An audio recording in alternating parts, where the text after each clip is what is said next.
think maybe 40 odd years ago, I was walking along and fell down a crevice somewhere into an underground cavern of some sort, metaphorically speaking. And that cavern was the space of photography as art. And I think of it as a sort of a domain whose architecture is complicated and sort of unpredictable.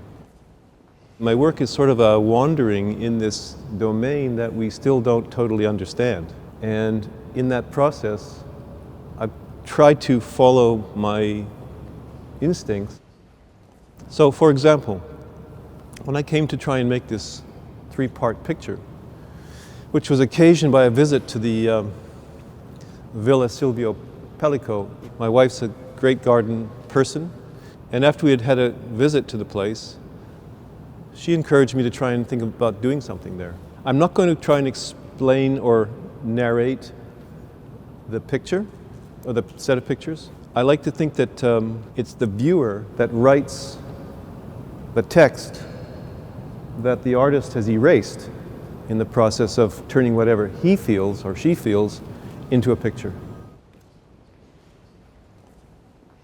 This photograph was made in the main hall of photography, shall we say. This is a straight photograph. It's just a documentary picture. I did nothing except go to this place and wait at the right moment. I do use the term cinematography to define my activity. Cinematographers practice photography in a way that contains ways and means that I think are very rich and contain possibilities for making still photographs. In the case of the gardens, I engaged some actors and I worked with them to develop what they would be photographed doing. Then there are, on the other hand, pictures like this, which are what I call, and everybody tends to call, documentary photographs.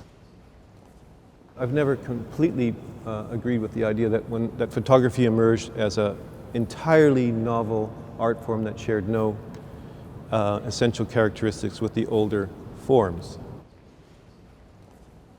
I myself have learned a lot, not only from cinema or cinematography, but from painting about what a picture is. That doesn't mean I wanted to do any painting. In this project, I didn't want to do any painting either. But the subject led me there. It was a simple, rather immediate intuition or feeling. I think I, like everybody, has had at least one, if not many, moments where one desperately wished for the recovery of somebody from some affliction. I thought of how joyous one would be if that came about. And slowly it dawned on me that if there was going to be a delirium of happiness and relief, it had to be dematerialized. It dawned on me that I was forced to do it in this form. I toured Israel in relationship to this project. By coincidence, I discovered this scene on an olive farm in the fall of 2010. The figures you see lying there are the harvest workers. They're Bedouin, legal workers in Israel, and behind it, one of the biggest prisons in Israel. It's a landscape that resolves itself into any number of motifs that could be exciting, complicated, interesting, provocative, etc. The problem was that I only got there when the harvest had finished, and I couldn't do the picture at that moment. I had to come back the next year, 2011, so I arranged to hire the farm workers to be in my picture. I consider it a subcategory of cinematography, which I call near documentary.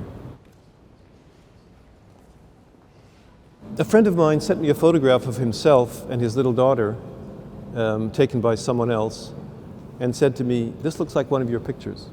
And I thought, yes, it does look like one of my pictures, and it looks like a picture I'd like to make. Because the his child, was not having a temper tantrum or an argument with her father.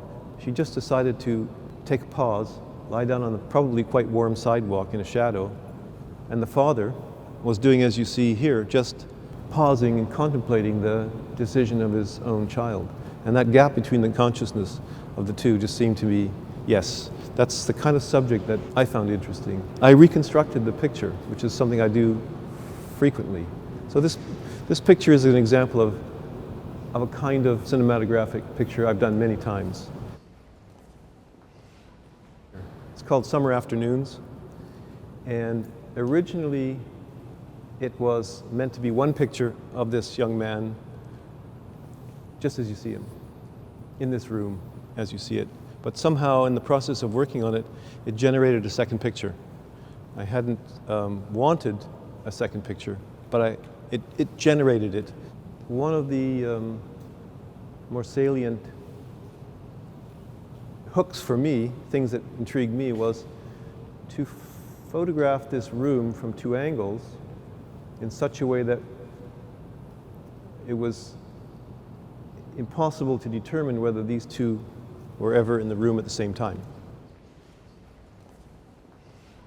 This was conceived as two. One didn't grow out of the other. The camera was placed midway between two sofas. The two sofas were parallel to and facing each other. Therefore, each sofa relates to the corner of its picture in exactly the same way and creates a sort of symmetry. The camera's midway between the sofas, but it's not in the middle of the room. And the reason for that is that the sofas are not in the middle of the room. Therefore, if you look to the left, the camera is further from the corner than it is to the right. So the ceiling isn't depicted the same. There are lots of little things that create a space in which things are happening between the two spaces. This one has a certain kind of, perspectival energy. This one has a different kind of perspectival energy. And if it has a different kind of formal energy, then it must have a different kind of narrative energy. And therefore, the energy between the figures that appear in this domain have to be somewhat different, and you see them differently. That's it. That's composition. I made a picture 10 years ago called Boy Falls from Tree, and it shows a young boy falling out of a tree on a summer afternoon or a summer evening in a backyard. He's just taking a fall out of a tree. What that picture was about was gravity, just the persistence of omnipresence of gravity. I mean, the universe is gravity somehow. And as soon as I had that thought in my head, this came into my mind, that I should make a picture of a weightlifter. I auditioned some weightlifters, and I chose this particular guy just because I liked the way he looked. And I just asked him to lift weights for me, and he did so. And I kept photographing him until I got what I wanted. Is it documentary? Is it near documentary? It's kind of on the borderline. It's documentary in the sense that weightlifting takes place there every day. They do multiple lifts. I just was there. But really, I wouldn't have captured it. Well, I could have captured it if I had just been a reporter coming to do a reportage on weightlifting. So you see, it's in that gray borderline between what a document is and what it isn't. And I like it that way.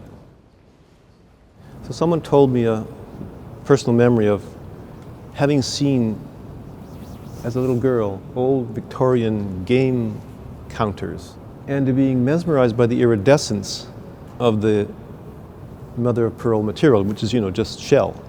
She described to me very, very carefully the objects that fascinated her. When I went searching for objects in mother of pearl, because I didn't have any, and she didn't have the things anymore, I found these, and she told me that they were almost identical to what she had actually seen. It's almost as if, little atoms of mother of pearl are sparkling, etc. From then it was just simply an act of getting the little girl, talking to her about what to do, which was very, very simple, and photographing it.